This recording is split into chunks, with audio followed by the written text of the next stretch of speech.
ఇంకా సెట్స్ పైకి వెళ్ళలేదు కానీ అనౌన్స్మెంట్ నుంచే స్పిరిట్ మూవీపై భారీ హైప్ నెలకొంది. విజయ్ దేవరకొండ, రణబీర్ కపూర్లతో సెన్సేషన్ క్రియేట్ చేసిన సందీప్ రెడ్డి వంగ ఈసారి పాన్ ఇండియా కటౌట్ ప్రభాస్తో ఎలాంటి సంచలనాలు క్రియేట్ చేస్తాడోనని అంతా ఎదురు చూస్తున్నారు. అయితే అప్పుడెప్పుడో అనౌన్స్ అయిన ఈ సినిమా ఇప్పటి వరకు సెట్స్ పైకి వెళ్ళలేదు. వాస్తవానికైతే గత ఏడాది చివరిలోనే ఈ సినిమా షూటింగ్ మొదలు పెడతామని సందీప్ గతంలో చెప్పుకొచ్చాడు. కానీ కుదరలేదు. ఆ తర్వాత ఈ సమ్మర్లో షూటింగ్ పక్కా అనుకున్నారు. అయినా ఇంకా ఎలాంటి అప్డేట్ లేదు. ఫైనల్ గా జూన్ లేదా జూలైలో షూటింగ్ కు సిద్ధమయ్యారని ప్రభాస్ బల్క్ డేట్స్ ఇచ్చినట్లుగా టాక్ నడుస్తోంది.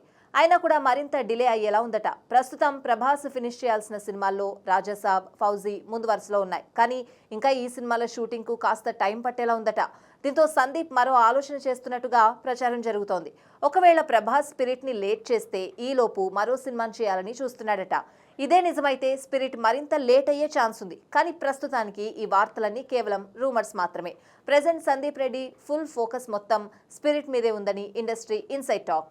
కాస్త లేట్ అయినా కూడా మరో 2-3 నెలల్లో స్పిరిట్ సెట్స్ పైకి వెళ్లేలా ఉందని అంటున్నారు. ఆ తర్వాత కల్కి 2, సలార్ 2 మొదలు పెట్టనున్నాడు డార్లింగ్.